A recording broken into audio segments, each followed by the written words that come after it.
don't get me wrong, I dislike the ICT cult. I'm not an ICT purist, and I've always been open about saying that you do not need to have a real deep understanding of ICT, and you don't even need ICT to make money. When I started to notice it is when I had a patient who was on OxyContin, and we didn't have the stock in, and he flipped. And I was like, wow, that was worse than some of my methadone patients who were coming in. It was from there where I had to really make a decision and say to myself, how the hell do I get out of this system? The system's put in place, so we're not supposed to escape that system. It made absolute sense when I finally stumbled onto ICT. This guy was calling the highs and lows a week before they happened to the pit. And I thought, that's impossible. So that started to convince me that this guy knows something. And what he knows, I want to learn it. And that's when I was like, I know that if I concentrate on this and I do it long enough, I'm going to get really, really good at it. I knew in the next 10 years, I'm going to be one of the best traders on the planet. And when ICT smashes the Robins World Cup next year and everybody realizes, oh shit, he wasn't wrong, they're going to understand that his students are going to next be the next wave of traders that take over everything. The algorithm is very limited in what it can do.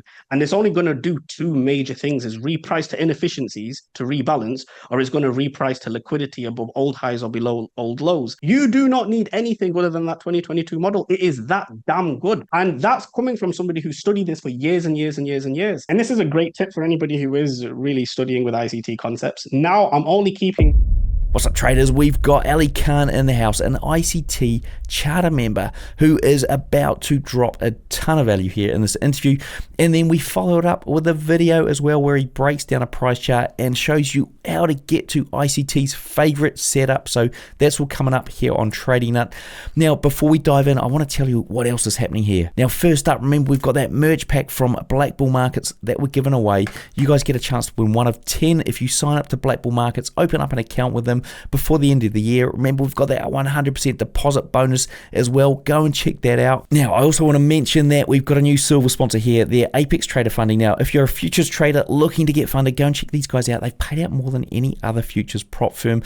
Talking about sponsors and prop firms, do remember to check out these guys, Blue Guardian. You can get a 10% off coupon, all one word, Trading Nut. Link in the description for all this stuff. And whilst you're there, and if you're thinking, I want to jump on one of these live streams on Trading Nut, trade one of these challenges, then you can get either an Apex or a Blue Guardian challenge and trade it on the Trading Nut live stream. There's a form to fill out. It's all below the video or in the podcast description. Now, folks, before we jump into the pod, I do want to mention a couple of other things. We still have the mystery trader over there on the Telegram channel dropping swing trades, and he's going to bring back the day trades as well. We might get him on the show in 2024, so stay tuned for that. And talking about 2024, we got a few other things dropping here as well and changes happening in Trading Nut, so stay tuned for that. Right, let's jump into the show. Not the last one for the year, but very close to the end of the year. So let's dive in. Our sponsor, Blue Guardian, is the only prop firm that gives their traders a tool to protect them from hitting their max daily loss and overtrading. It's super simple to use. Just set the Guardian Protector each day from your dashboard. Did you also know that they've just released an unlimited time evaluation with a 0 trading days requirement, giving you plenty of time to hit their low 8 and 4% targets, making it super fast to get funded. Plus, it's cheaper than the 40-day time limit evaluation. Check out the link and coupon in the description to get 10% off your next Blue Guardian evaluation. All right, folks, here we are on Trading Nut. We've got Ali Khan in the house, the ICT from the ICT Academy. So welcome to the show. I'm loving your backdrop there. It's awesome. Absolutely awesome. Thank you very much, brother. Thank you for having me on the show. I've been following you for years now. And it's amazing because my mentor was actually on your show itself. So it was crazy. Yes, ICT. That was years ago. I know. A long time ago, before he'd even shown his face and all that sort of stuff. I didn't even really understand who he was at that point. I know. So it was kind of not like many people knew about him. Yeah, it was kind of like a missed opportunity for me. But anyway, it is what it is. Now we're going to get some insight into how you have applied what he teaches and your trading journey into profitability. And I know you've got quite an interesting one. So let's start off with how you got into trading and that journey all the way through to where you got profitable. And we'll dive in there a little bit. Yeah, it's a long story. A lot of self-discovery, self-evaluation. The journey started really, COVID was really where everything materialized, and when I really made a decision that I need to get out of my profession and I need to do this as a career. At that stage, I wasn't profitable. I was all over the place in my trading. I'd been studying ICT for a few years, but what got me to the point of I want to trade and look for something outside of my job was the realization how badly we've been lied to through everything. And being somebody who went through the journey of going through school, college, university, being a pharmacist for nearly a decade, and being a cog in that machine, when COVID hit, everything sort of it put it into perspective for me, I guess. And it's like I don't. I was giving out OxyContin like sweets, and when I really figured that whole thing out, I was like, "Yo, I was so unaware that I'm giving this stuff out like sweets." And really, when I started to notice it is when I had a patient who was on OxyContin, and we didn't have the stock in, and he flipped, and I was like, "Wow, like." That was worse than some of my methadone patients who were coming in. And I was like, this guy really he was rattling. And I thought, is this stuff? Obviously, when I didn't we're not told. The uni degree that I have is created by the pharmaceutical companies for me to push their products, and I didn't know that. So when COVID came, and that's a whole other story behind COVID, when I really started to research and dissect it and really know what COVID's about, it got to the point where I was like, I cannot do this anymore. And I'm not wired to be a cog in the system. And I went through the whole journey really to please my parents in the end of it. And when it got to COVID, and I mean, that was a horrible, tough time for everybody. And I was still working because I was still in pharmacy at the time. And there was one day where like the neighboring pharmacy had closed. The GPs weren't taking patients in. A&E was fully booked. And in that area, I was the only like place open. So, and I was there, you're in the stage where like you have a job to do, but then at the same time, like I've got staff who are gone off sick. I'm working on skeleton stuff. I should have closed 3 hours ago, but I'm now here because I feel guilty that if I don't get this medication, now this is end of life medication to some people. This is palliative care stuff. This is stuff that's going to keep people alive, and I felt this responsibility that I have to do this.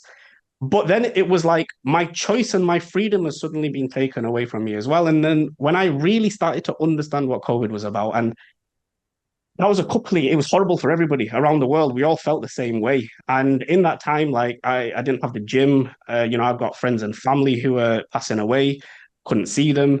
And I've put on like loads and loads of weight. I was at a real, real low point in my life. And it was from there where I had to really make a decision and say to myself, how the hell do I get out of this system? And obviously, the system's put in place, so we're not supposed to escape that system. From education to the food we eat, to the things we watch, to the media, to everything is completely controlled and manipulated. Which now I understand that helps me so much more in my trading because it made absolute sense when I finally stumbled onto ICT and realized how much manipulation really takes place. That absolutely everything is controlled. But I started my journey around 2016. This was quite a few years before COVID. This is like when I was sort of, I don't really count this year because I had no idea what I was doing. I just seen people were making money online trading, and I thought to myself, how hard can this be? So I opened an account, threw a few hundred quid into it, had zero education, didn't know what I was doing. I was just, as the market's going up, I'm just buying it. I'm like, oh shit, it's going the other way. Now I'm selling it, and then I'm losing money. And I did it for a few months, just no idea what I'm doing, just willy nilly throwing money into the markets, and eventually lost all my money. And I thought, this is shit. I don't know how people make money in here. So I packed it in. And then, prior to COVID, I started a business. I started my own pharmacy, and I started. When you're building your own business from scratch, you still have to find an income somewhere. So I split it where I opened a pharmacy, and then I was locuming. And a locum is like, it's like a supply teacher, I guess, where you're filling in for another pharmacist if he's not there. The pay was slightly better, but what I ended up doing I over the years, I think there's about 16 businesses that I've tried. All I started my first business when I was like 18, a supplements company, and I've gone from supplements. I've been in the food industry. I learned how to code to create apps. I've wrote a novel. I wrote a 100,000 word novel. All of this I was doing whilst I was at work because I was like, I need something to get me out of this system because otherwise I'm stuck here till 60, 70 years old. And the way things are going, I'm not going to have a pension. So I was like, I need to do something outside of work, but I'm working 40, 50 hours a week. And I'm doing 14-hour days back to back, and trying to find the time to do anything is incredibly difficult. And that's when I realized the con. For the money I was earning and the amount of hours that I was putting into it, especially now when I look back at how hard I used to work and how little I work now with the monetary gains that I get now compared to when I was doing 50, 60 hours a week sometimes, it's quite disgusting. And that is the reality for everybody who's in it. That's the chains that are being put on us, right? You're forced to work, you pay your taxes, you pay your national insurance. You know, the cost of living is going up, inflation going up. People on minimum wage can barely pay their rent, and then they have to make a decision between do I put the heating on today, and it's bloody cold and cold as shit in England, or do I eat today? And when I sat back and I really had to sit with that, it was horrible. And this is why now I teach, because I want to get as many people as I can. I'm super passionate about it because I think it's just this distrust for the whole system, for the governments, for everything. I won't go into all of that because it's probably you get your It's a channel show in banned. itself. But after 2016, when I had that first few months of just throwing money away, 2017 came, and again, I went through the same sort of thing, and I was like, this is shit. I need to get out. And that's when I started saying, okay, right, let me take this seriously and let me start doing this, like get some education behind me, because I haven't really found a mentor. So let's give it a proper go, right? So 2017, I purchased my first course on trend lines for £100, and yeah, that didn't work. And then I went to Ichimoku. I did Elliott waves. I bought strategies and strategies. I must have spent thousands of pounds in 2017 of just trying to find something that is gonna be tangible for me. Like the way I'm wired and the way I have to work is I have to know why. And I could never get that from indicators and any other course that I bought, any strategy, than any system. I was like, but why? Why is that indicator respecting it? What is price doing behind the scenes? And these were all the questions that I was having. And again, I was just losing money left, right, and center. Didn't really have a solid system in place. And don't get me wrong, I know that you can find an edge in the market, and with good money management, good risk management, following your rules, you can make money. Any school of thought, it doesn't have to be ICT or whatever it is, right? But I still needed to know why. And I don't think I would have been able to properly take this seriously unless I knew why, right? And fast forward on to 2018, and again, I was at a point where I was about to give up. I thought this isn't working. And I ended up at a wedding for one of my friends, and the uni boys all got together and stuff because obviously we're all not met for a while. And I started talking to one of my friends, and he was trading, and he'd only been in it for maybe 6 months himself, but we're talking back and forth, and I said, nah, I've got nothing works. I said the whole industry is bullshit. I've tried this, I've tried that, nothing's working. And he just weirdly he said, oh, I've just joined up with a guy. He's called ICT. He says I'm on his mentorship program, and I don't fully understand everything that he's talking about because it's quite technical, but he talks about how the algorithms run markets and how there's manipulation in these markets. And when I really thought about it, and I thought, algorithms, everything works on algorithms. So it made sense to say that the markets might be booking on algorithms, but I didn't believe it at the time. I thought, okay, let's see what this guy's about. But again, as fate would have it, he was going back to uni. He owns an aesthetics business and he started to do well. But in this country, you have to be a prescriber in order to prescribe Botox and all that kind of stuff. So he said, I'm going to make the move to go back to uni. And he needed to become a prescriber to do it, right? He was a pharmacist. And he said, I'm not going to be using my account and stuff. I think he'd only been on it for a couple of months. And he says, I want to eventually get back to it, but if you want to take over it while I'm going to be in uni for the next 6, 7 months, you be my guest. Here's my password. Here's my details, and see what you think. If you like it, then eventually you can buy it. If you don't, then at least you've not spent any money on it. So I thought, that's fair. That's cool. At least I can go and see. So I went with ICT, and the very first episode I watched, he had a rant for an hour, and I'm sat there with my pen ready. I'm thinking, yo, let's see. I'm excited. I'm like, this guy's talking about all sorts of things, aliens, his tinfoil hat talks. And I'm like, yeah, I haven't learned anything. So I left it. The very first episode, I left it. And I thought, you know what? I'm not yeah, I can't hack this guy, right? Like, I'm gonna go and find something else. So I left it. It must have been about a month, and then my friend rang me again, and he said, "Oh, how's it been? Have you learned anything from it?" And I went, "Dude, guy's weird."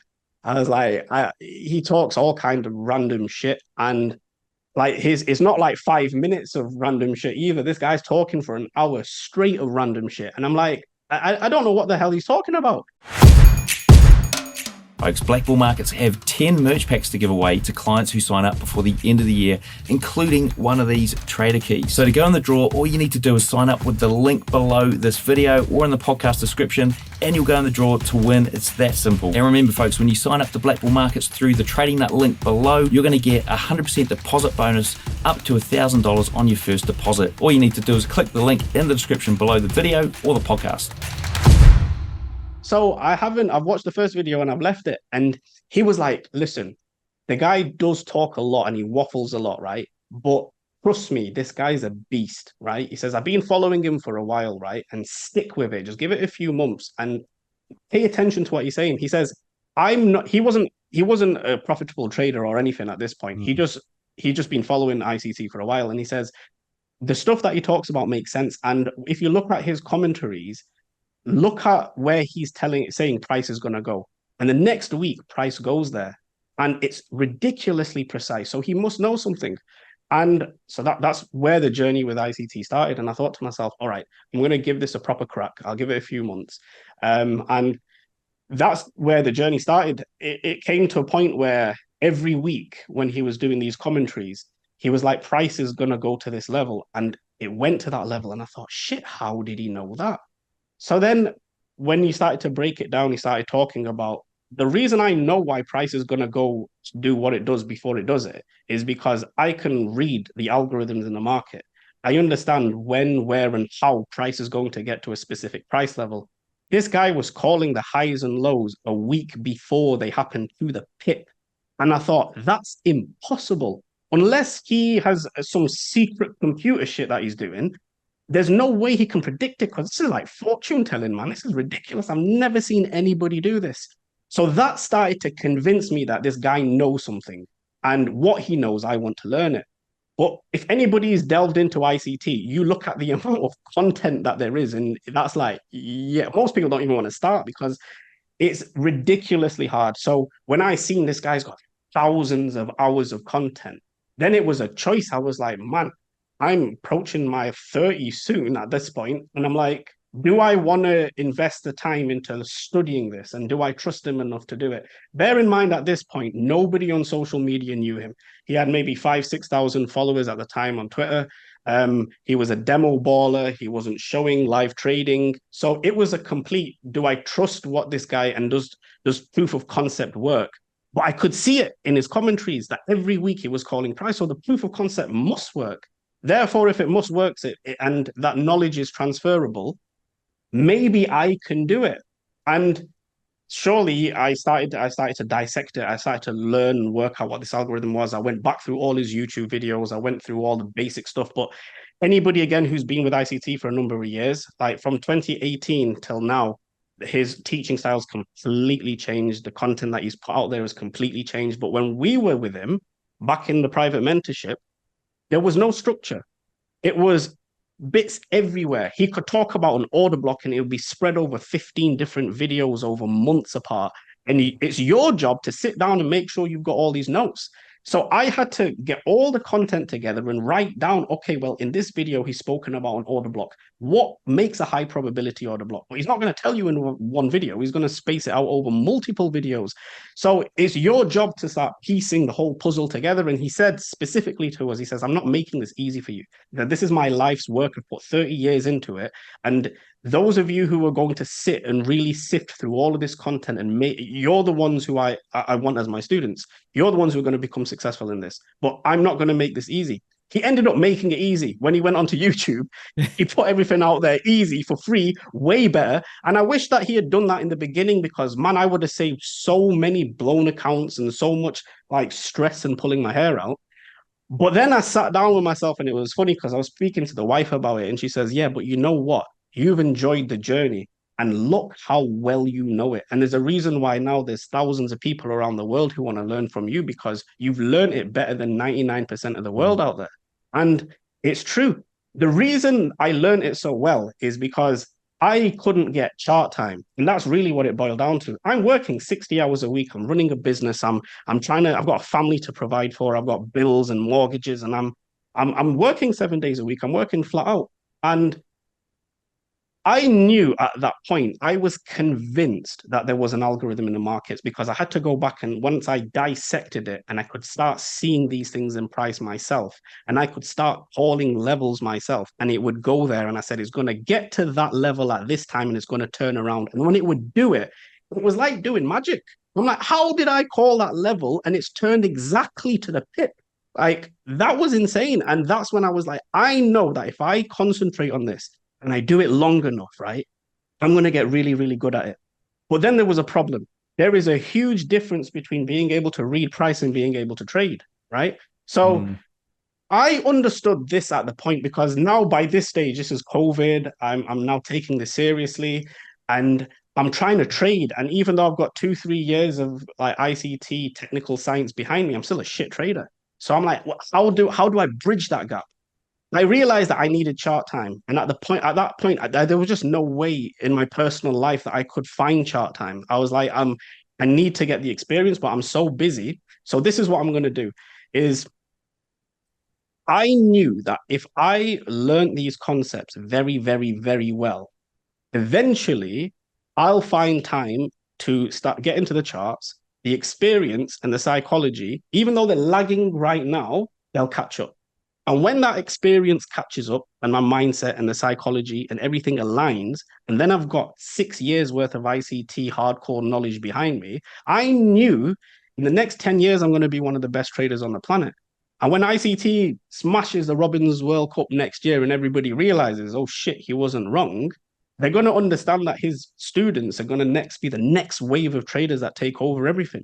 And people look at it and say, oh, it's arrogance. But it's completely not because it's confidence when you understand what you can do in these charts, when you see the money that you can make in these charts and you can predict what price is going to do. And I'm not the only one who can do it. There are thousands and thousands of people around the whole world who will vouch for absolutely everything that I'm saying. There's just no debate anymore about, oh, do algorithms book price? Because there's far too many people who have back tested, studied it, dissected it over many, many years to arrive to the conclusion that actually there is no other way market can book. It has to be booked on an algorithm. So eventually the psychology caught up with the knowledge. And that's when everything really, really took off for me. I was able to start making real income.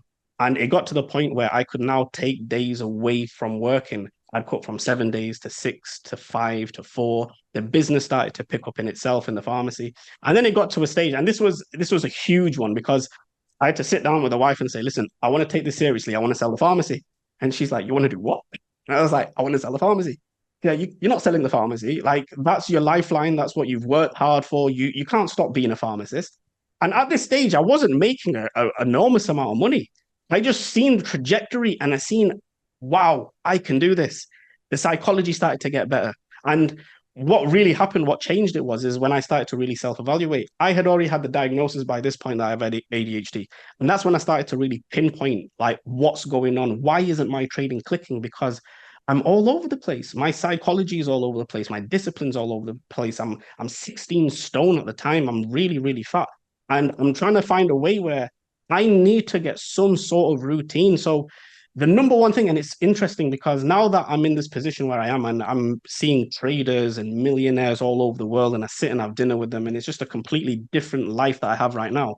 I'm able to sit and find out like the psychology of people who are successful. And whether it's a trader, whether it's somebody who's an entrepreneur, who is a CEO, who owns a business, they all have the very similar traits. Is this desire, this hunger, this self-belief. And something that I really, really noticed about all of them is that they have this thing about self-evaluation. They're able to evaluate themselves critically to find out where their weak areas are, and then they work on them. If you cannot find out where you are weak, how are you supposed to improve yourself? And that's something that I've done all my life. I feel like I've always self-evaluated myself. Like, what can I work on? And when I sat down and I realized, actually, you're so impatient, you're so impulsive in these charts, you have no discipline whatsoever. And again, the mind of somebody with ADHD is just chaos. I live on chaos all the time, and everything's so unorganized in my life. And if it wasn't for my wife, I'd be screwed. She literally organizes everything for me. So it's like when I started to dissect and say, okay, right, I need a system, I need rules, I need a model. And that's my building blocks. And I need to just stop trying to look for 15-to-1 risk reward trades. Just go for 1-to-1. Just go for 1-to-1, risk no more than 0.5% in the beginning and see how you go. And what it was in the beginning is like because I had so much scar tissue from doing stupid shit and doing wrong things and losing a lot of money that I was afraid to take trades. So I was like, I don't want to be wrong.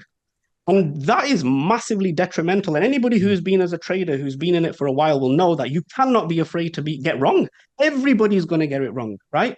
You're trying to like minimize damage control here. This is what you're trying to do: is you're damage controlling. The first thing is not trying to lose money, right? And if I was only using a 1-to-1 and I started seeing, okay, this is what I'm tracking, this is my win rate, this is what I'm doing, and so it started off really, really terrible. I went from going from a demo into live trading. There was a huge psychology thing that you had to, a whole paradigm shift. So when I was doing well in demo in the beginning, suddenly to live trading, I lost one trade. I'm like, shit, spins out the window. And again, it's just chaos.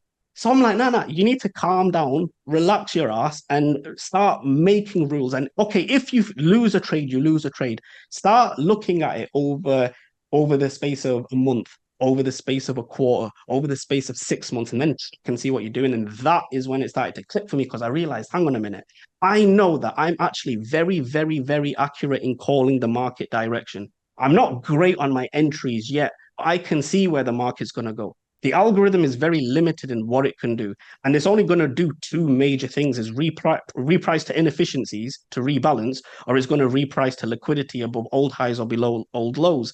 When you start understanding how smart money is pairing long positions with the sell stops below old lows and offsetting those to the buyers who are willing buyers with a big flag waving above old highs, you can understand that that's really how the market is booking, is liquidity to liquidity. And then the algorithm has to book on a market efficiency paradigm where its logic is based on parameters of fair value. And in order to have fair value, it made so much sense when I was trying to think about it, because these fair value gaps, that is an ICT concept that now is taken off and everybody's talking about fair value gaps. When price reprices too quickly through one side, whether it's buy side delivery, and you'll get a buy side imbalance, the market has to, or the algorithm has to reprice to offer fair value. So it'll reprice back through that range with sell side delivery. So that's one of its functions, it's one of its parameters that it has to do. And the other one is to liquidity above old highs and below lows. The algorithm doesn't know where the liquidity is. It doesn't know like where your stops are. The interbank traders who understand how the algorithm books price and the algorithmic footprints in price, they capitalize on the movement of price. The algorithm is only meant to manipulate price up and down. So it's inducing buying, selling, buying, selling, buying, selling. The algorithm runs on buy and sell programs. It's a buy program into a sell program, into a sell program, into a buy program. It's one big buy and sell program from higher time frame down to lower time frame and then back up again. And then when I understood the components of how the algorithm books price, and then I started to incorporate time and stuff into there, the precision, I could know exactly when price is going to do something. I knew what level price was going to key off and when a macro would enter the market in order to spool price to one of these levels. I was able to measure how high or how low that buy or sell program can go before it gets there. I would have all different confluences in price from like high time frame down to a lower time frame. And then when I started incorporating macro and economic, like the economic calendar, the news events, the manipulation that took place, and I started to look at like COT data, I started to look at seasonal tendencies, I started to incorporate the bonds into market analysis. Suddenly, I'm starting having loads of different charts and I'm painting a picture, and it's a tapestry from the algorithm running from one market to the other, and everything's linked. And when people now say there's no algorithm, you're talking to somebody who's gone through 10 years as a pharmacist. So I'm not thick. I've not done a baby degree. There's a lot of information that I had to digest. And then employ that into into the algorithm and really dissect and understand. I'm not some kid who just finished school and said, well, there's no algorithm because trendline works or Elliott wave works or whatever. I'm not discounting anything. They all work if you're going to put risk management, but that's not why price is moving. If you really, really want to get into the deep core of why the algorithms book and how the markets are moving, this is this is coming up 6 years in January worth of like really deep study on the algorithm. So it's easy for people to turn around and write it off because they say, oh, mainly is because they say ICT is an arsehole, and he can be. And even I've had my ups and downs with ICT. But you cannot deny the mark that he's left on the industry and how amazing his work is. And you have to give credit to somebody who's come in, who didn't need to do this, who came into the industry and then taught it for free and said, actually, where everybody's talking about buying and selling pressure because we've all listened to the books, and just like my degree was wrote by the pharmaceutical companies, the trading books were wrote by the banks. They're telling everybody exactly where to place their stops and their their orders. So the whole thing's rigged. And when this guy came in and said, actually, all of you are wrong, it's based on an algorithm, he pissed a lot of people off. But the people who really thought, okay, let me see and let me entertain this guy and let me really dive deep into it. And I'm not the only one. There's thousands of people out there who've done it for years. There's thousands of charter members who have been with him for even longer than I have been. And they've managed to really find so much intricate detail in the algorithm. And Michael has only released like what he's released, even though the information is absolutely enormous. You're looking at from 2016, or every week there was maybe an hour and a half video, all the way to 2023, plus everything that he had in his charter teachings, everything that he had for free on YouTube. You're looking at all his old SoundCloud stuff to his Twitter spaces. I've been through absolutely everything, even now. And the reason why I found my models long ago, I've got multiple models now, right? But the reason I do is because now I'm so passionate about this algorithm and how it works. I want to carry on that legacy and teach the next wave of traders. Because of the way I'm wired with ADHD, I have to have everything in a simple chronological format. It has to be structured and organized. And I didn't get that with Michael. So when I had all this information and I finally, originally, I even made the courses for myself so that when I was going back through my own revision, my own study notes, I had it in that order. This is all the videos that he's spoke about an order block. And when I came to the conclusion, okay, this, all of these match, it isn't just one component that makes an order block. At first, I'm trading every single down close candle, thinking it's an order block because in his core commentary, in his core content, that's what he said. It's a down close candle. Every down close candle, it's an order block.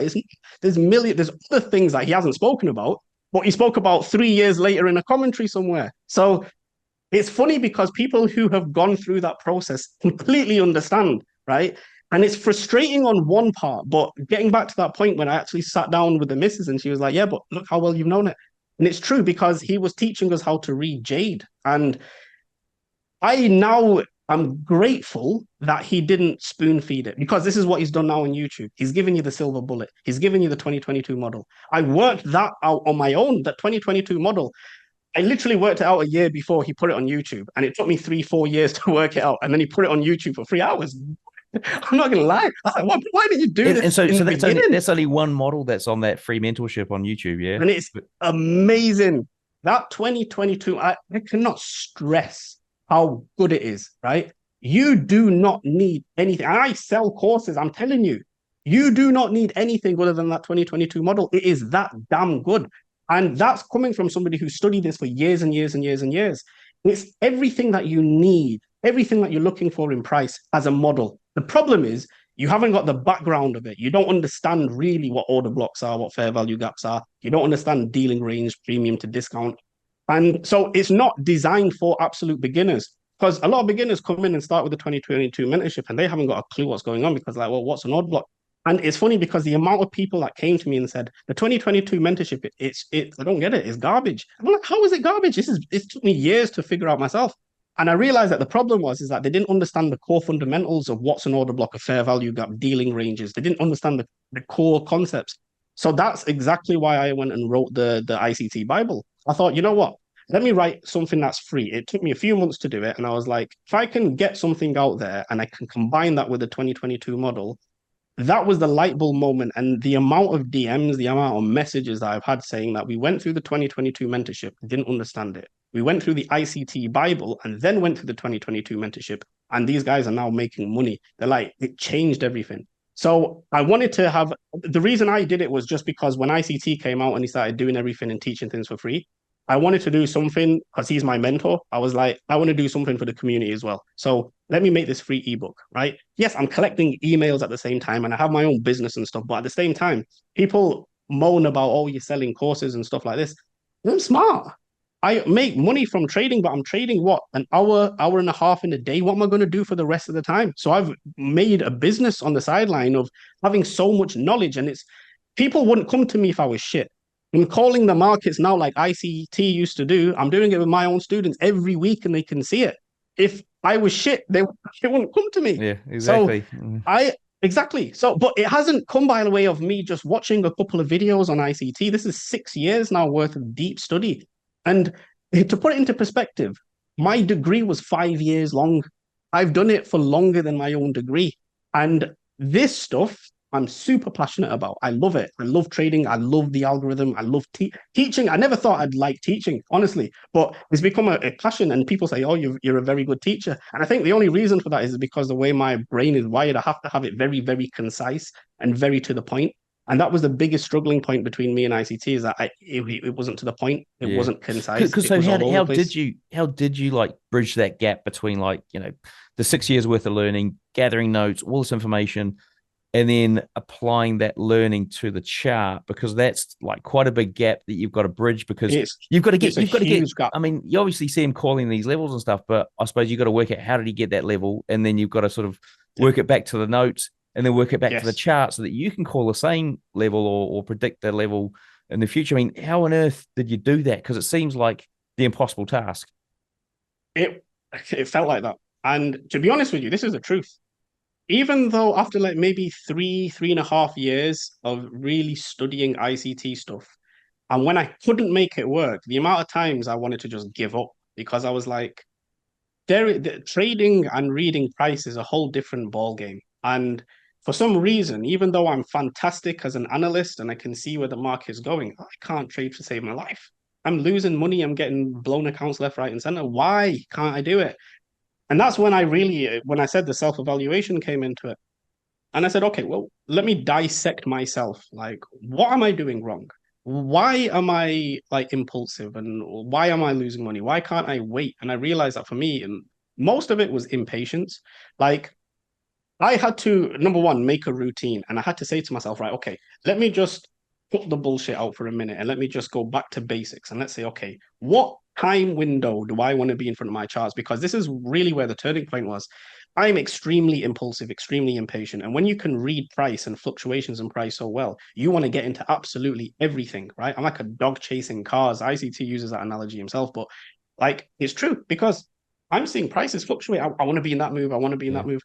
But I know that 8:30, there's a manipulation event. The economic calendar is already giving me the roadmap. They're saying that there's going to be some sort of volatility injection that's going to come into the market. I can see already that the higher time frame weekly expansion is going to go lower. So what am I doing? I'm waiting for relative equal highs or a high to be taken out as a manipulation. And then I'm looking for a change in state of delivery to go lower to attack the opposing liquidity.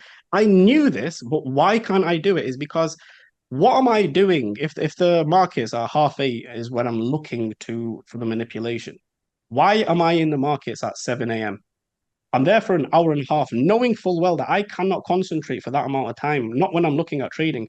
Reading price or studying is completely different. But if I'm trying to now analyze the charts, I'm trying to analyze my risk, I'm trying to contain my emotions, I'm trying to not be impulsive, all these things going on in my head at the same time. And I'm sat there in front of the charts for an hour and a half before my window even opens. What am I doing? So it was like, right, go back to the drawing board and look at, okay, give yourself an hour, hour and a half maximum. I feel like a 90-minute window, that's like my optimum. So I was like, right, what do I want to look for in that 90-minute window, right? Number one, I want to refer to the economic calendar first. What days of the week do I even want to be in there? It's a Monday today. It's a bank holiday. There's no news. Friday was a large range day. We're likely to consolidate. There's going to be choppy price action. It's probably going to be a seek and destroy profile. If I go in here, all I'm doing is spending mental capital. So don't even put my charts on. And when I realized that actually, because I'm so impulsive, doing something like walking away from my charts or just turning my charts off or just doing something completely different for the day would stop the impulsiveness to go in there and want to trade. You see, the way I'm wired is that if I've sat there for 10, 15, 20 minutes, I'm agitated. I'm waiting for this trade to get in. And if I've got into a trade, and sometimes I'll just put in a trade just to see what would happen because I'm like, I've sat here, so I want to do something, and I understand many people are probably in that same boat where they're like, well, I'm just going to hit the button just to see what happens. I think it's going to go there. And what I had to do is to really find discipline and say, right, this is the window of opportunity. And this is the price level you're waiting for it to come to. You do not engage until after either the news manipulation event. So news now, it has two different things. It's either going to be a manipulation to run liquidity or rebalance, or it's going to be a catalyst where we've already had a change in state of delivery. A change in state of delivery means when we've already had, say, a buy program going higher, and then we have a sell program going lower. That change in state of delivery, that is what I'm looking for. That's for me the holy grail. I'm looking at what time I can predict what time that's going to happen. I can predict where it's likely to happen, at what key level it's likely to happen. I can predict that before it even gets there. So when I can bring in the economic calendar and I can say, okay, on a Wednesday, there's a high manipulation event. I'm assessing what has price done prior to the news, who's been making money prior to the news, where's the stops and what's the higher time frame direction, what's the higher time frame order flow. Are we in a higher time frame sell program? In which case, Monday, Tuesday, Wednesday, we may have a manipulation going higher into a key level, into an imbalance on that daily or weekly time frame. Once it gets there, then I'm assessing, okay, what is price going to do? Have we had a displacement lower? Is the algorithm now tipping its hand to say, okay, buy program complete, sell program now starts? Where's the liquidity? Well, who's been making money, that's where they're placing their stops. There's a huge pool of liquidity down there. There's relative equal lows. There's a consolidation. That's where we're going to reprice to. Then I go into it then I go into the lower time frames and then I'm pyramiding. Between the point of origin from that change in state of delivery to the terminus, which would be the equal lows, I'm pyramiding until 50%, so equilibrium of that range. I don't add any new positions if I go below equilibrium. My favorite model is the market maker model, and it's something now that I've just created up my own course on, and all the years of information, I've just put it together in really, really concise videos. And to be honest with you, I knew it was good when I did it because I've spent stupid amount of time. And I remember when I finished it, I was like, shit, if I had this when I started, everything would be different. And the feedback that I've had from it is just insane. And when you really understand market maker models, you can trade anything and everything, any time frame. It doesn't matter because the market is booked on market maker models of buy and sell programs. Essentially, what a market maker model is a buy and sell program. When you factor in time with market maker models, and you can understand your key data points and your key levels that the algorithm is reaching for, all that's left then is waiting. And I wish I was taught this in the beginning that most of what you're going to do as a trader is wait. You're going to sit on your ass and do nothing, right? You're going to have to get good at waiting. That was for me the hardest part because I would be like, right, I know it's going to get to that level. I know it's going to get there, but my time window isn't open, but I'm impatient and I'm going to take a trade. And 100% of the time, I'm going to lose. Yeah. because it's just got higher. I know, like, when you're doing that, the other thing that like sort of made me realize I need to stop doing that is because all I'm doing is, even if it gets to that level, I'm just opening my risk and I'm opening my stop. There's no point. Just let it get and do what it's going to do. And when you see it, and then in the end, it was a checklist. What things am I looking for? I'm looking for a checklist. When all this checklist ticks off and things align, and then I'm getting feedback from all the other different asset classes, the bonds are giving me information, the stock indices are giving me information, the Forex is giving me information. I'm comparing that to the dollar index. When I start getting all these things together, I'm like, right, okay, now I'm seeing an SMT divergence in a time where I'm expecting manipulation. I've seen a change in state of delivery. Then it becomes so easy because all I'm doing then is like, well, the weekly time frame is definitely going lower. It's so easy, it's poised to go lower. And if that weekly time frame is in the second stage of redistribution or reaccumulation, then it's just gold. So in the end, I realized, and this was a real hard one for me, is trading less was better for me. I wanted to get in there and trade 3, 4, 5 times a day. I'm trading everything. I thought the more I trade, the more money I'm going to make. And in the end, I got to a point where it was like, no, if I really am selective Number one, I'm saving mental capital and I'm not going to be impatient because I'm not going to be in the charts when I don't need to be, right? And the second thing is I forgot what I was saying. Yeah, you were saying like, I mean, just you trade less, right? Because That's the I one, yeah. know I'm thinking, back of my mind is like, the less you trade because I mean, essentially, I suppose you're picking the cream of the crop, aren't you? You don't want to just get in something like some 100%. 1 hour trade or a 100%. half hour trade. Yeah, you're right, but Yeah. it's not worth my time to It's manage it, and exactly in the end. I was like, with the amount of mental capital and things that I have to do, because as you can see, the way I'm talking to you, right? There's a lot of analysis that goes into it. And I'm not even getting into the fundamental side of things, but there's a whole cascade of analysis. And at first, it was just very, very simple. I was looking for a break in market structure and optimal trade entry. And don't get me wrong, people make a lot of money just breaking market structure and optimal trade entry. And they say, yeah, we're ICT's best students. But if I went and spoke about the algorithm and buy and sell programs, they have no clue what I'm talking about. You make money using a concept. So it goes to show you don't need to know everything mm. about ICT. I'm just wired that I had to know everything about ICT. I mean, can you give us And some like sort of stats around like that market maker method? Like if you're taking a typical month of trading that particular method, what would that that's, look like from see, a win rate, risk to reward, average, that kind of thing? when I used to, you see, is anybody who's understood ICT concepts understands like, and I know the general theme in the industry is that you should track and data and this and that and everything. And I used to, right? But because I was on unorganized, number one, and because my models were changing all the time, I couldn't collect data on one thing. I couldn't collect data on one order block or one PD array because I'm using multiple different models, and it comes down to depending on what climate we're in. It comes down to the economic calendar. It comes down to what stage of accumulation or distribution we were in. And when I was trying to put all the stats together, I was like, look, this is doing me in here, right? I understood that I have an edge, and I know that edge is good. When I was back testing one simple model, I was getting in the high 80s, and I'm like, my general first one was 1 to 1, 1 to 2. Then I got to a 1 to 3, and I was doing well with that in demo. That was completely different and went out the window, went into live trading and stuff. So I was like, I cannot keep up with all the different facts. So what I do is before I start, I'm journaling number one, how am I feeling in the day? If I know I've had an argument with the wife or something, I'm just going to go into these charts and look for revenge. I know me. I know that's going to happen. So I'm like, okay, is it wise for you to trade today? Probably not. Okay, let's call it a day. So I journal my feelings, and then I journal the game plan. I journal what has price already done, and what is it likely to do next, and does that fit in line with the bias that I'm in? So that's something that I'll data I'll collect. But what I'm really tracking is just my percentages now. I'm looking for 3-4% a week. If I do that, I'm good. Sometimes I'm over it, sometimes I'm under it. Sometimes I don't do anything all week. It's just shit week and I haven't seen any setups all week. So I don't track now where, okay, what am I going to get with the market maker model? Because I can trade first stage, second stage, smart money distribution, low risk sell. You probably don't understand anything I'm saying to you, but all the different entry methods and techniques, it comes down to what can I see in the charts at the time. It's not always just as clear as saying, well, look, you have an order block here and this is a fair value gap.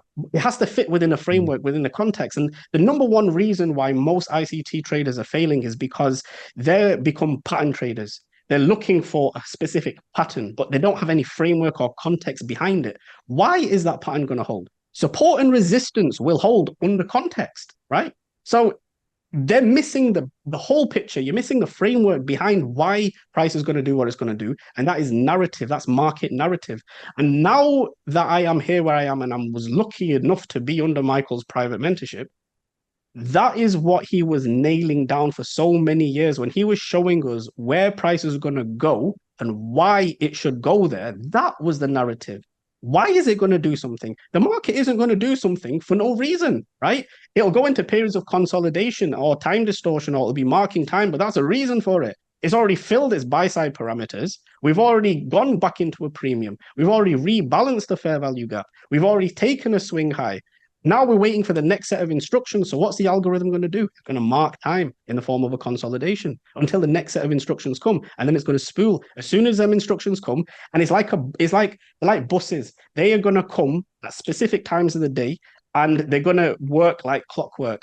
And tell me, how can buying and selling pressure by random retail do that? How can buying and selling pressure by retail tell price is going to go exactly then? We shouldn't know it. If it was random retail buying and selling pressure, we should not know Mm. what price is going to get to a specific level and turn around. And that's how we trade. So when people say, oh, all you guys are ICT cults. Don't get me wrong. I dislike the ICT cult. I'm not an ICT purist, and I've always been open about saying that you do not need to have real deep understanding of ICT, and you don't even need ICT to make money, right? Otherwise, there's loads of people who I've got friends who don't even trade ICT. When I talk to them about ICT, they're like, "Yo, shut the fuck up, Ali." They don't Yeah. understand what you're saying. I just make money, and that's all.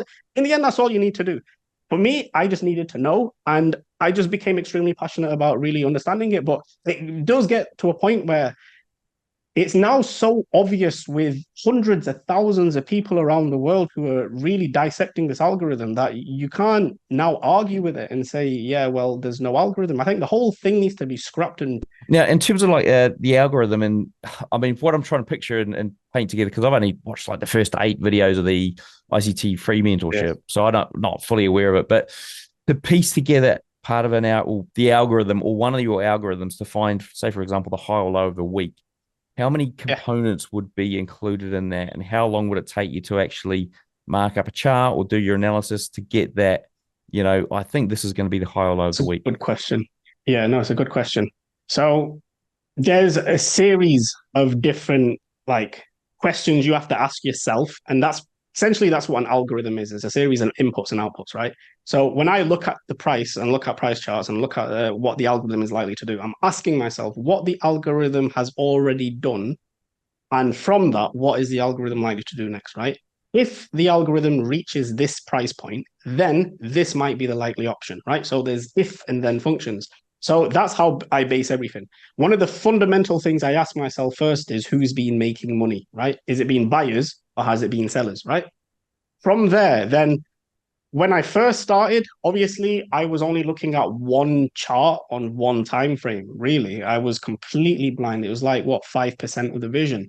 As you grow and as you adapt and as you developed, you start bringing on other facets of ICT into your work, right? So now what I'm looking at really, if I want to find what the high of the week is going to be, number one, I'm referring to firstly like what season are we in? I'm looking at seasonal tendencies because there's a lot of data collected on seasonal tendencies, and this is from a macro perspective, right?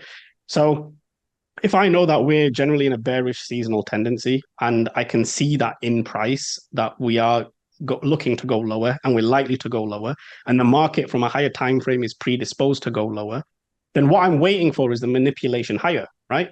So what I'm looking at is essentially I'm looking at the weekly expansion. So if the weekly expansion is going to go lower, and say there's like a sell side liquidity pool that the algorithm and the markets are targeting, right? Because there's going to be a huge pool of sell stops below there, right? So I'm looking at right above the market, there is a sell side imbalance, right? Now I know that the algorithm is going to reprice to two things, like I said, liquidity or rebalance inefficiencies. So it's I'm looking then at the economic calendar. I'm like, okay, Tuesday, Wednesday, we have high impact news. Not a lot of news on Monday. And generally on Monday, I tend not to trade it. Tuesday, Wednesday, Thursday for me are the best days of the week, right? So when I'm looking at Tuesday, Wednesday, we have high impact news, and I'm waiting for the market to go higher because I anticipate it to go lower. I'm looking for that manipulation higher. That may happen on Tuesday, it may happen on Wednesday. Once it gets to that level, then I'm looking for that change in state of delivery. I'm also looking at other market classes, and I'm looking at, okay, well, if this is a correlated pair and it's making a higher high, this should also make a higher high. If that fails to make a higher high, I know that there's professional distribution in that market class, which means that this is probably going to go lower and this is probably topped out for the high of the week. What I'm also looking at is how high can that buy program run? So there's measurements that I can do in pricing structure called deviations in price. And when I'm aligning these deviations with other key levels, and say that aligns with the consequent encroachment of that fair value gap, which is the mid equilibrium point of a fair value gap, right? I know that's a level, it's a key level that the algorithm is going to refer to, right? It's even better if there's an old high sitting below that level, for example, right? Now, if my deviations align with that, and I'm measuring all the time, there's different institutional swing points within market structure that I'm measuring. The more confluence I get that align with a higher time frame level, and then I bring in time and the economic calendar, you can get very, very precise. And now, if I have anticipated, right, Wednesday, New York session, we have high impact news. and I'm looking for the manipulation into that key level and it hits it, and then I see my change in state of delivery or we've taken out a key high, then I'm like, right, okay, we've run liquidity or we've rebalanced. Time now aligns. I'm looking at the other market classes and I'm looking at, okay, I'm seeing an SMT divergence. An SMT divergence is what I've just explained, where ones fail to make a higher high in correlated asset classes. That's also giving me feedback. So I'm looking, it's a tapestry. I'm looking at what the bonds are doing. I'm looking at what Forex is doing. I'm looking at what the indices are doing.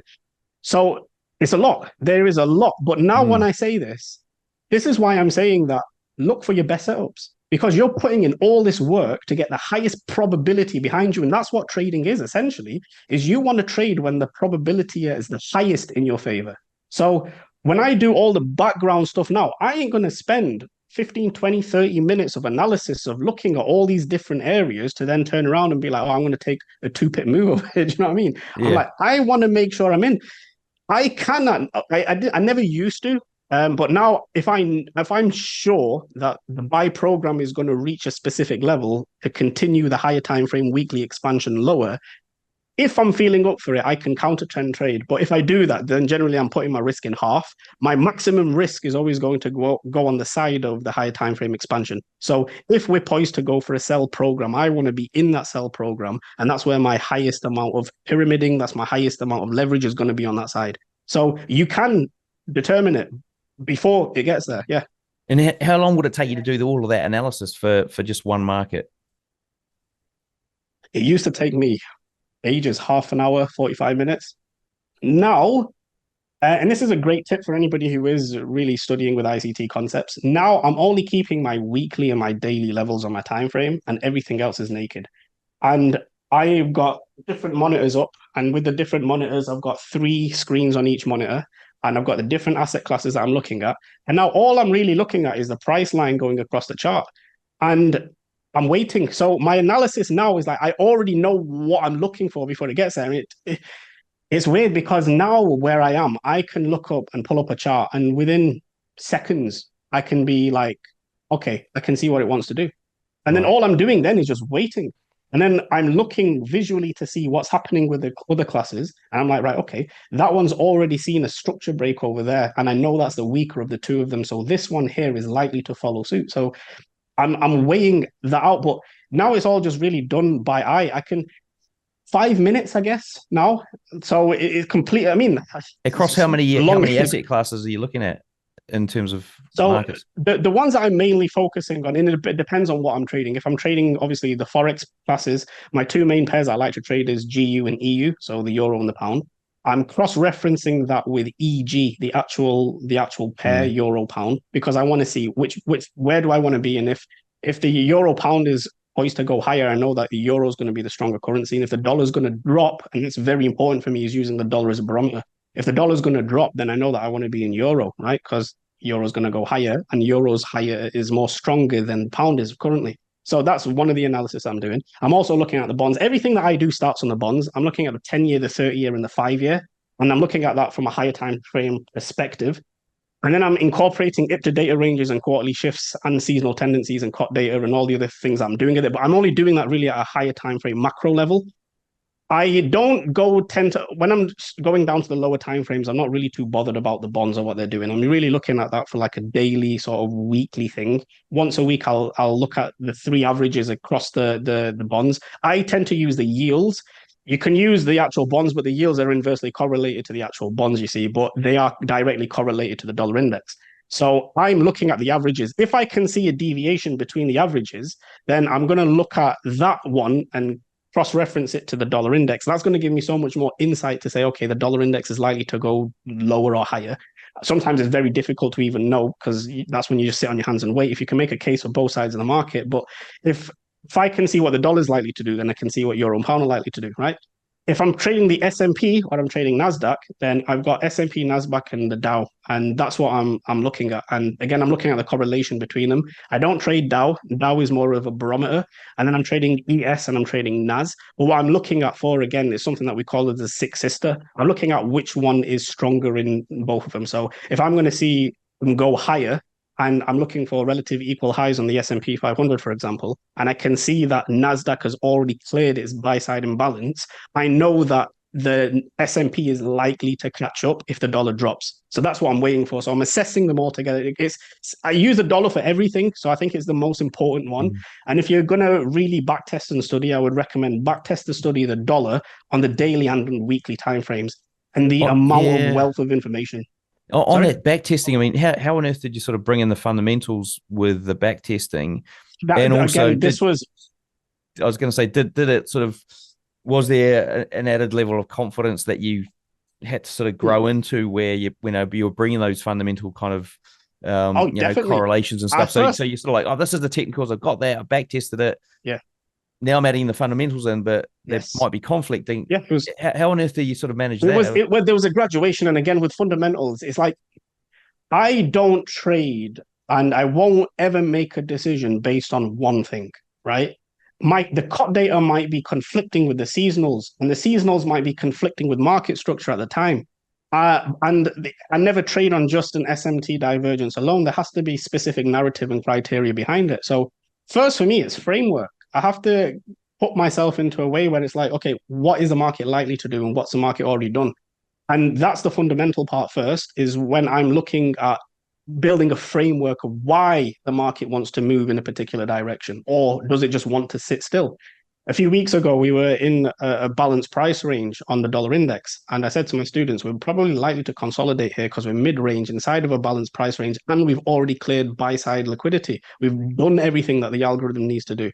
We've got a period of consolidation where the markets are choppy, economic environment. It's a very important understanding what climate we're currently in. This is going to make a big difference. There's a reason why ICT doesn't trade mid-November till mid-February, because the markets tend to go quiet. He understands from past experience that this is a time, if you're going to take a holiday, take a holiday. He's been telling this to us for years.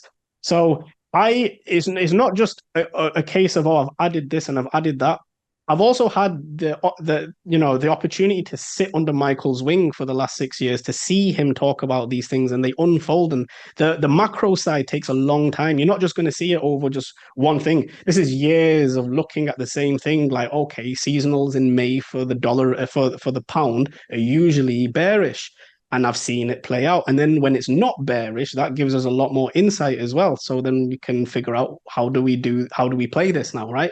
So understanding all of these things, it takes time. Like, you can't just look at one component. You have to blend many things because, like you said, they are going to be sometimes that's conflicting and it's going to throw you off your bias.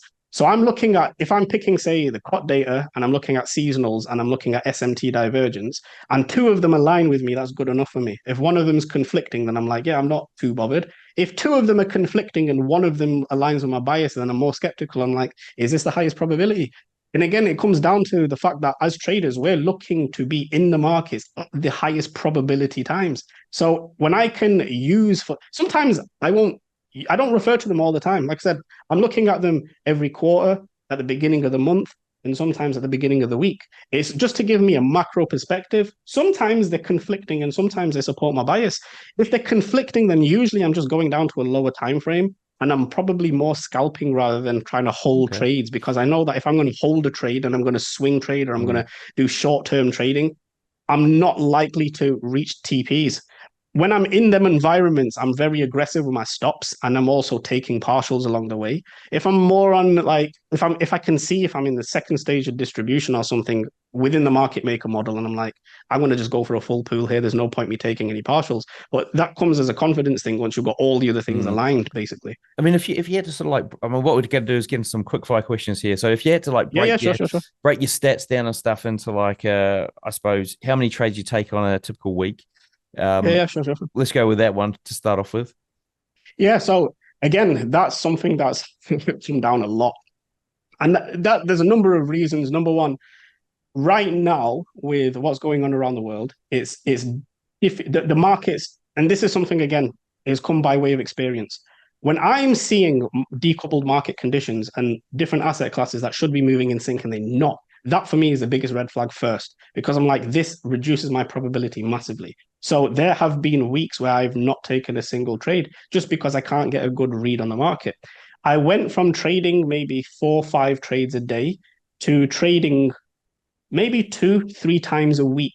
Sometimes it's even less than that. I'm only taking one. If I had a really good trade, say earlier on in the week, I'm just switching off my charts. I'm like, I've hit what I wanted as a target. There's no point me sitting in here. Now I'll wait until next week. So, like I said, coming back to doing the analysis and then just really reducing my trade Mm. frequency and looking for them really, really A plus It setups. in that scenario where, because this is something that's always sort of been a conundrum for me, is like in that scenario where you're Mhm. like, okay, I won the first trade of the week, it was a good trade, and it's made my 3% that I was aiming for, or whatever it was. You want to go back in, don't I'm you? gonna yeah, I'm gonna turn the charts off for the week. Now, this is the conundrum I've got, is like, Yeah.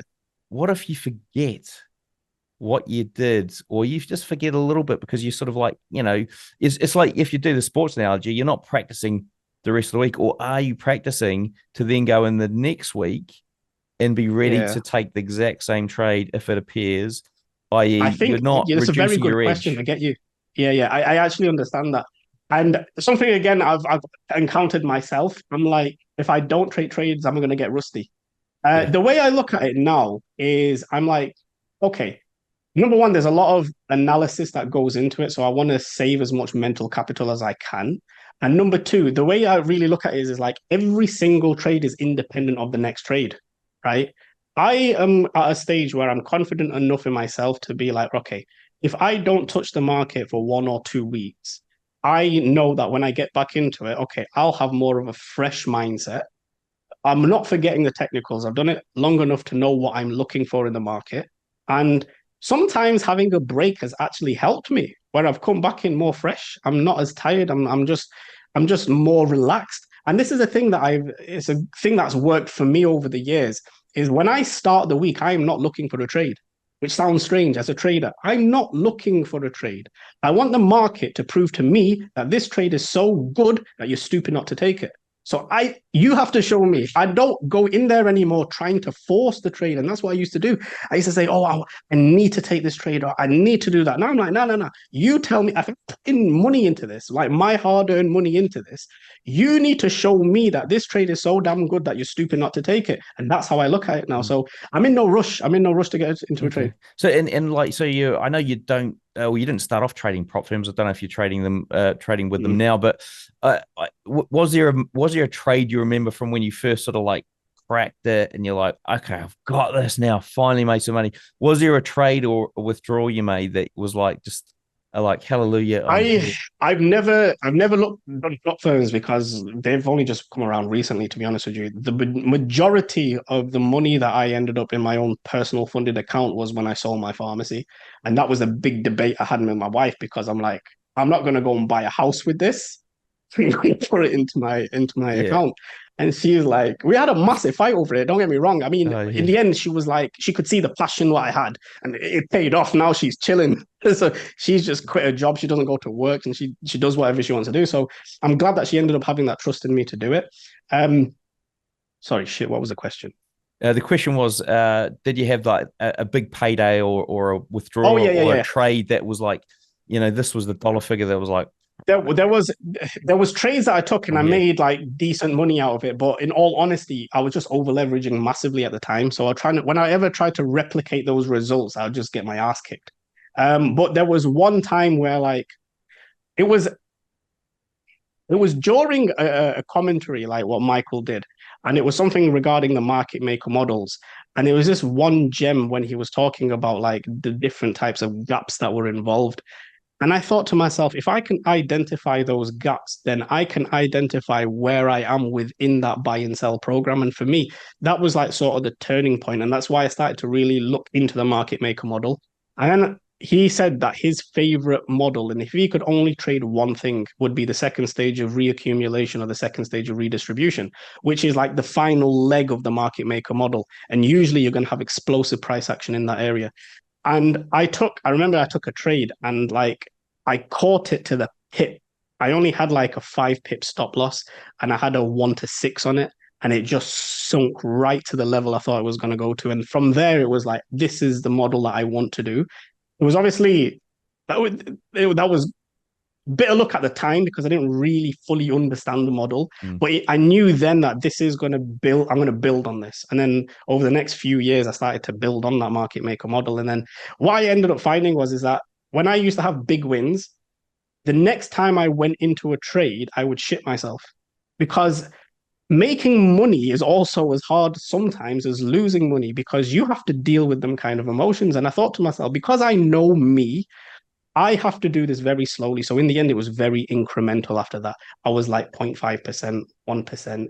2% was like my maximum, but again, 2% I would be risking if I was in that second stage of accumulation distribution. When I know this is likely to go where I am, but of course, I'm going to have I've had series of losing trades. I've gone through a period where I've had 3, 4, 5, 6 trades in a row where I've lost, and I thought, shit, have I lost my edge? I'm second guessing now.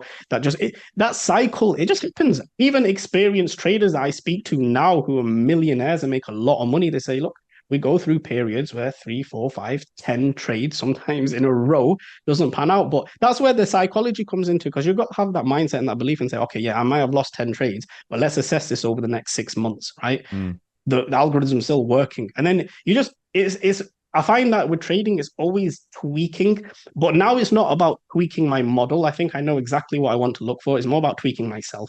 And Mm. that's something I still do struggle with. Most of my trades that I do lose even now is just impulsiveness. It's just not waiting, it's being stupid, reckless, doing Yeah. stupid things when I Yeah. know I shouldn't have done that. And I've Yeah. just entered a trade just because, and I'm like, oh shit, I Yeah. shouldn't have done that. I know I shouldn't do that. But now, what I didn't used to, but now I journal that. I'm like, stupid shit. Don't do that again, kind of Yeah. thing. And Yeah. I like to say I learn from it, but Sometimes you it's don't. still Yeah, difficult. exactly. Yeah, it Yeah, is. it's It still is. It difficult. It's is still probably the most difficult. difficult thing is turning up every day and trying to have the same mindset as you had the day before where it all went well Yeah, and yeah. execute. Now, a couple of other questions here before we wrap this thing up. So what about like your recommended or preferred trading broker and platform?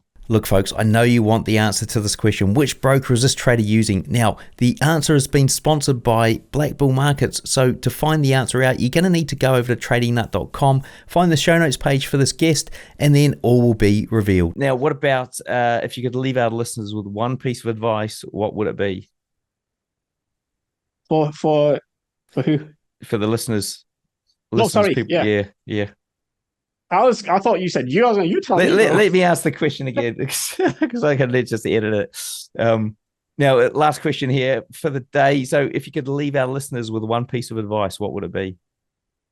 So the best advice and the advice I would tell myself if I went back in time is don't rush this process.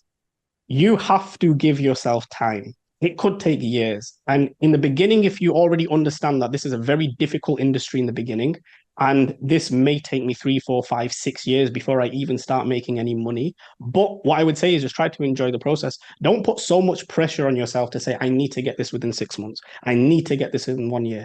Because what you're going to find is it's not likely to happen. And when you get to that point and you realize I'm still not making money, you start trying to force it. And that's when you start to over leverage and try to do silly things. You've got to take this very, very, very slowly. And the slower you do this, the better it's going to be for you. So that for me, if I wish I went back in time, I would tell myself, I'd probably smack myself a few times and be like, listen, right? Just take it slow. Stop putting the pressure on you. Stop trying to rush the process. Take your time and enjoy it. And that's the best advice that I think I could give anybody. Awesome. Awesome. Great advice. Now, before we wrap up, what's the best way for people to get hold of you? So I am mostly active on Twitter. My handle is Ali_Khan_ICT. I'm just gone to Instagram again, Ali_Khan_ICT. I have the ICT_Academy. No, the_ICT_Academy. That's on my Instagram and on Twitter as well. So that's where I give out I do little reels and little shorts and stuff of just price action. I have just gone onto YouTube. So again, Ali_Khan_ICT. And I'm planning a whole massive, as you can see, I've got the whole setup and everything ready. Oh shit. And I'm going to I'm hoping to start my own podcast. It's going to be called The Journal of a Trader. And I'm going to be talking about my experiences and really trying to give more people, just shed a light on the trading industry in general and what it's like to be a trader. And then I'm also got a few free courses coming out on YouTube as well, and just loads of gems about ICT. Like I've been doing gems on Twitter and Instagram, and they've been doing well. Now I'm going to put those into video format and I'm going to show you on the charts. So there's loads and loads of things coming. But again, just I want to give back as much as I can to the Yeah, community now that I'm grateful for where I am. And I want to follow awesome. in the footsteps of my mentor now, right? So Brilliant, we'll brilliant. see how it goes. Well, look, thanks for coming on the show. It's been absolutely fantastic. A great story. I know tons of information in there that people can sink their teeth into. Look, a big thank you to Ali for sharing with us today. Everything we've discussed here, along with all those links he's just mentioned, are going to be in the show notes. There'll be a link below in the podcast description or in the video description. So go and click on that. Or if you're on Trading Nut, search for Ali in the search box. Until next time, I wish all my listeners a trading happiness and success. All right, folks, there you have it. Interview done and dusted with Ali. Now, do remember we shot that video where he breaks down his journey on the charts all the way to ICT's favorite setup. So if you do want to see how he does it on the charts, go and check that out. It's on the YouTube channel. Other things we've got going on here. Remember, we've got that Black Bull Markets merch pack giveaway, so you can get these trader keys as well, and that runs or wraps up at the end of the year. So if you do want to be one of those 10 people to get access to this, then please jump over there to Black Bull. There's a links below the video for this, an exclusive with Trading Nut as well, so you've got to click that link. You also can get a 100% deposit bonus up to your first $1,000 deposit or at Black Bull. If you click that link only, it's exclusive on that link. Now, remember, we've got those funding challenges that you can get access to. If you do want to take a live stream on the Trading Nut channel, take a spot. There's a form below the video or in the podcast description. Go and check that out. And remember, you got coupons for Blue Guardian and Apex as well. So if you do want to take the challenge now yourself, then go and do that. Grab those coupons. Other things, we got the mystery trader dropping trades on that Telegram channel. So if you're not seeing what these trades are, they're very easy to take, then go and check it all out. And something special coming here in 2024, a couple of things actually. So all over here on Trading Up. All right, folks, have a great trading week, and we'll see you in the next episode.